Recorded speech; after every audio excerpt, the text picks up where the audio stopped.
Taylor Swift and the church. It seems like we're at this crossroads. I don't know, because of the Super Bowl, because of Travis Kelsey, where Taylor Swift has become public enemy number one of the body of Christ. So I asked myself, should Christians be listening to her music? Is she really a demon? How should we approach this? So let's talk.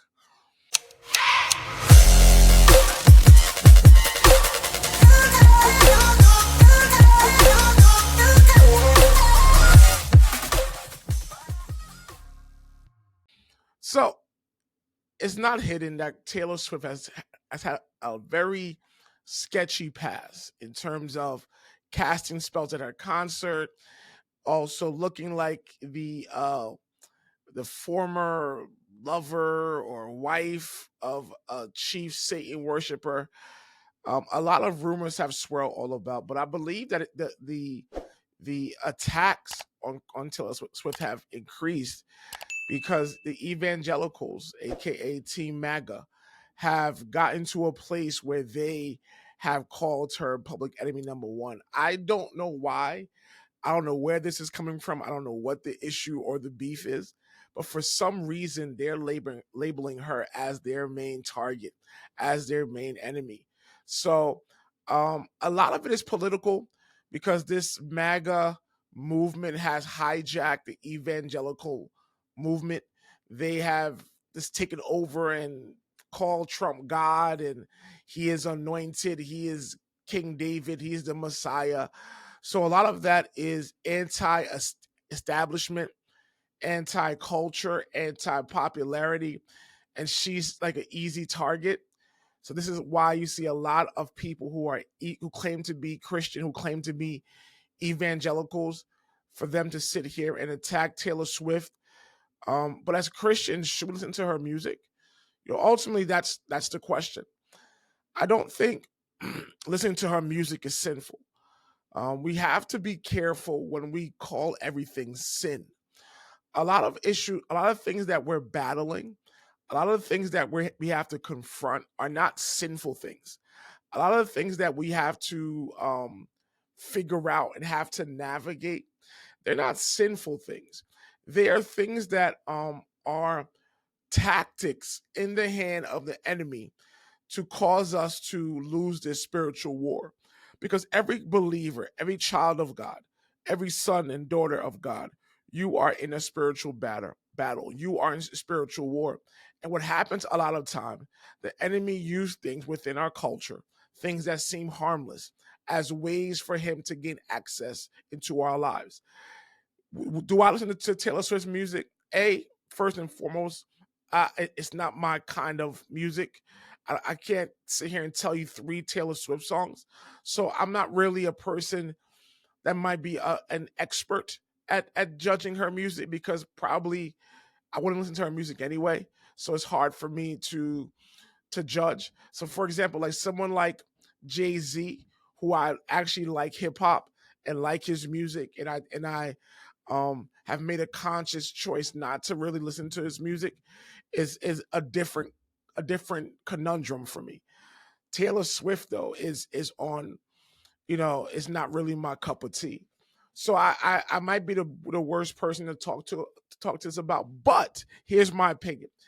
Looking at the evidence, looking at this thing, she cast spells and different types of just vibes. You know what I'm saying? That's the best word. Discernment. Discernment tells me we should not be listening to her music. Why? Not because listening to secular music is sinful. The reason why her music is dangerous, because her music is filled with so many demonic and spiritual undertones, that I feel that her music is a point of access. This is what the enemy used to get into our hearts, get into our lives, affect our emotions, affect our moods. This is a way for him to get into our spirit. So I think that though it may seem harmless and it's just music, Taylor Swift's music should not be something we're listening to. We should not be what do you call it, a Swifty, a Swiftette? I don't know what you call them people, but one of her followers should not be the followers of God, because they're similar to Beyonce and a lot of music that they listen to. what the devil does is he uses this music to affect us.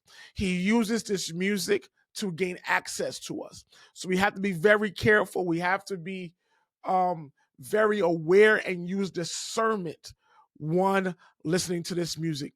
On a broader scale, this attack of her, this demonizing of her that is going on in pop culture, let's not confuse it with what God is saying. That movement, that MAGA evangelical movement, a political movement that is not of God, that uses the things of God in order to gain political power and to influence a group of people, that's a completely different conversation.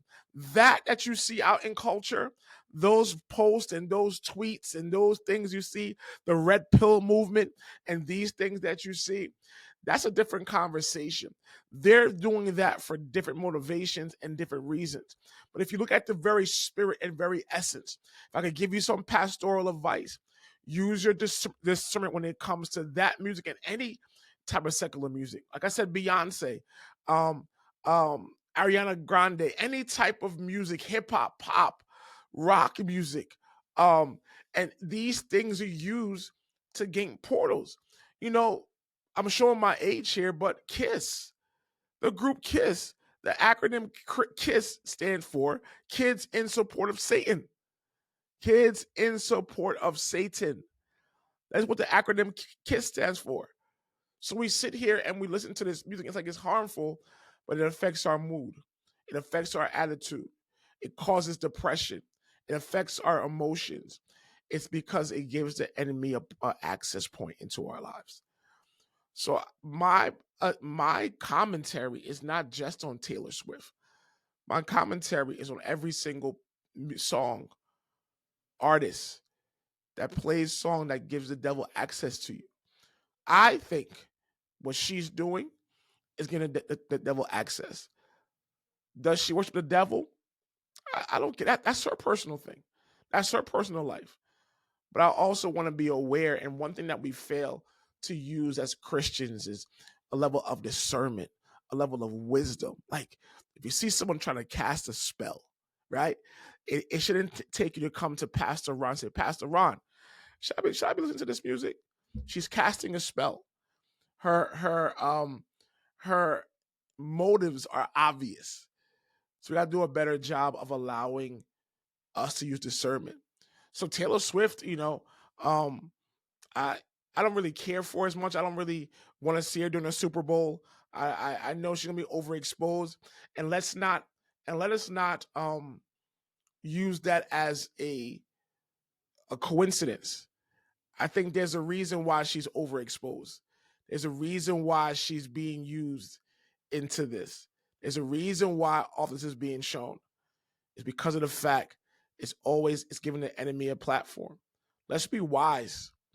Let's be smart as to what God is doing. Let's be wise and be smart as to what the enemy is trying to do. One thing we need in this season is discernment, to discern our lives, to make sure things are being done right. So tell me what you think. I didn't want to be very deep and very too churchy, but I also wanted to get to the point where I wanted you guys to understand the gravity of what's being done. Use discernment. Tell me what you guys think. Let's talk in the comments. Don't forget to like. This helps me so much in sharing this gospel and pushing this message forward. Don't forget to subscribe. Don't forget to share.